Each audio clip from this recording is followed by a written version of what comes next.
왕족이 타는 가마를 팔인녀라 불렀고 종 1품 이상 대신들이 타는 가마를 교자라고 불렀습니다. 이 대신들이 타고 다니는 교자랑 비슷하게 생겼다. 그래서 명월관 광고를 보게 되면 진찬압과 건찬압 그리고 교자 음식을 화려하고 정교하게 마련해 두었습니다 라는 1925년 일제시대 때 베버라는 신부가 촬영한 조선인 가정의 한 식사 장면입니다. 세상은 넓고 할 말은 많다. 방구석. 우리는 언제부터 이런 상에서 밥을 먹었을까? 조선시대의 상은 과연 어떻게 생겼을까? 우리나라 식사 문화는 상 하나에 음식들을 차려놓고 함께 둘러앉아서 먹는 그런 문화입니다. 물론 찌개를 가운데 놓고 둘러앉은 사람들이 함께 숟가락으로 퍼서 먹는 문화는 코로나 이후 사라지긴 했지만 여전히 함께 모여 앉아서 먹는 것은 변함이 없습니다. 그렇다면 상 하나에 둘러앉아서 식사를 하는 문화는 과연 언제부터 생겼을까요? 우리나라는 원래 개다리 소반 혹은 반상이라고 해서 개인상 문화였습니다. 그러니까 찌개를 가운데 놓고 그 찌개를 중심으로 둘러앉아서 숟가락으로 다 같이 퍼서 먹는 형태의 식문화는 애초에 아니었다고 볼 수 있습니다. 원래 조선시대가 끝날 무렵인 1880년대까지는 방에 사람들이 앉아 있으면 작은 상 위에 밥과 반찬을 1인분씩 올려서 사람들 앞에 개인상을 하나씩 놓아주는 그런 형태의 식문화였습니다. 그건 일본도 마찬가지였습니다. 일본도 똑같이 개인상 문화였던 겁니다. 그렇다면 일본의 개인상 문화가 무엇을 계기로 먼저 바뀌게 되었고 또 어떤 과정을 통해서 우리나라에도 이 개인상 문화가 사라지게 만들었느냐? 선조 31년 그러니까 1597년에 끝이 난 임진왜란 이후에 일본의 나가사키 지역에 차이나타운이 형성되기 시작합니다.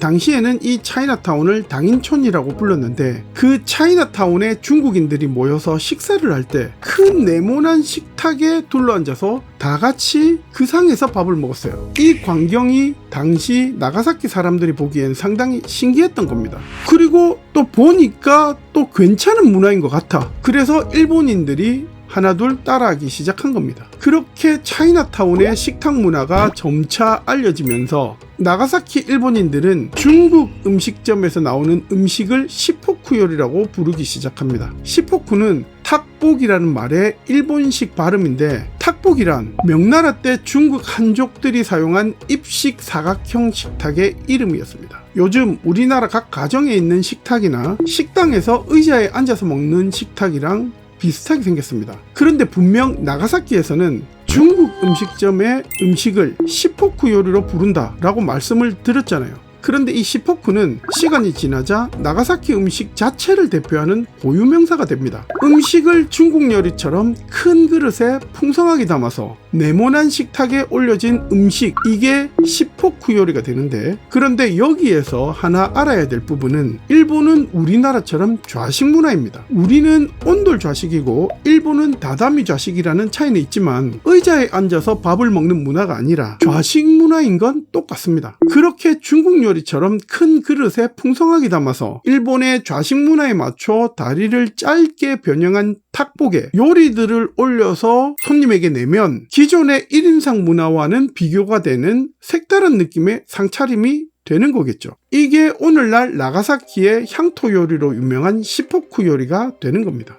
서양의 커틀렛이 돈가스가 되고 인도의 커리가 카레가 되듯이 중국 문화가 일본식으로 변형이 된 게 바로 이 시포쿠 요리다. 그러다가 일제강점기가 시작되기 약 30년 전인 1880년 초반에 서울과 인천에 일본 요리옥이 문을 열게 됩니다. 그때 일본식 시포쿠 요리를 선보이게 되는데 친일 성향을 가진 양반들이 이 시포쿠 요리를 특히 좋아했습니다. 여럿이 모여서 기생을 불러놓고 유흥을 즐기면서 노는 문화에 이 시포쿠 요리가 상당히 적합했다고 합니다. 이게 왜 그런 유흥 문화에 적합했는지를 생각해보면 기존의 소반 문화는 개인상이고 그래서 상이 작고 1인상인데 이 작은 1인상 하나를 두고 양반이랑 기생 둘이서 앉아서 술을 따라주고 주작질을 하기에는 모양이 좀 빠지잖아요. 그렇다고 기생에게도 1인상을 주자니 그것도 좀 이상하게 느껴졌던 거예요. 반면 큰 상에서 남녀가 짝을 맞춰서 앉아 있으면 우리가 드라마나 옛날 영화에서 보는 익숙한 장면들이 나오게 됩니다.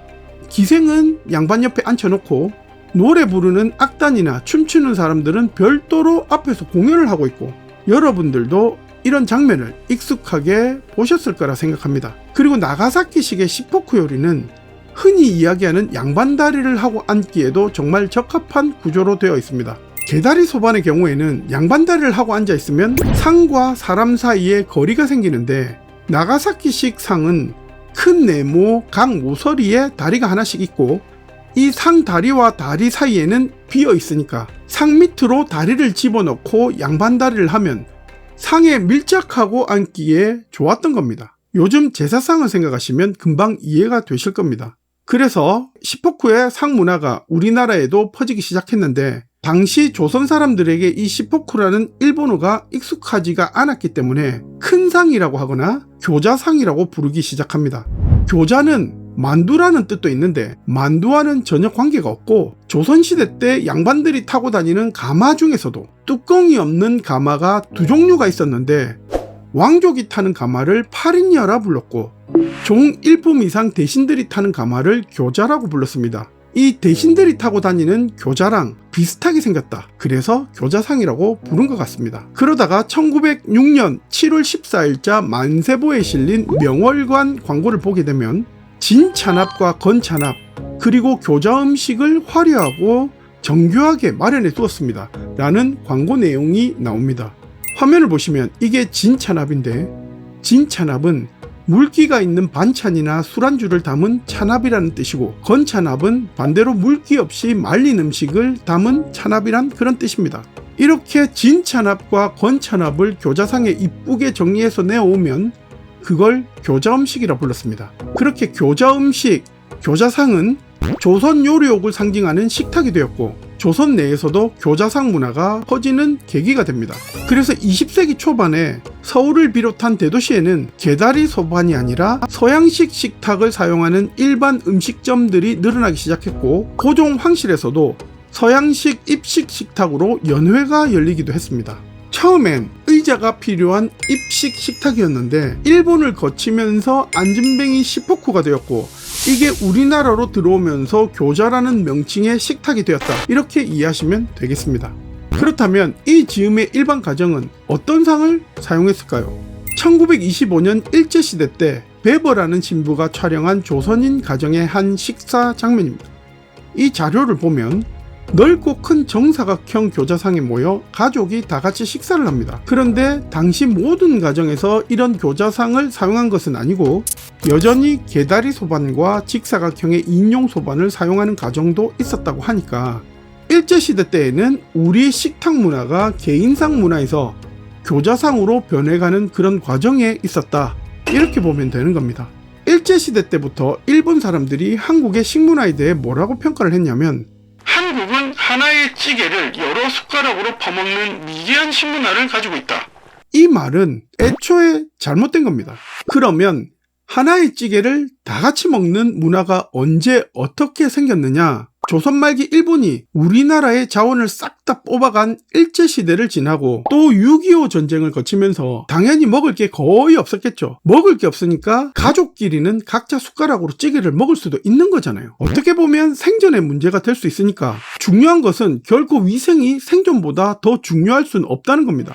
어쨌든 한때 찌개를 같이 먹는 문화를 한국인의 정이라고 생각했던 때도 있었지만, 코로나 이후 이런 문화는 거의 사라졌습니다. 그래서 일본의 평가는 잘못된 평가다. 오히려 나베를 일본식 이로리에 데워서 각자의 침이 배인 나무젓가락으로 휘휘 저어 먹었던 일본식 정통 샤브샤브가 서로의 아밀라제를 공유하던 원조였고, 원래는 일본에 있었던 문화다. 오늘 이 영상이 마음에 드셨다면 좋아요와 구독 부탁드립니다. 감사합니다.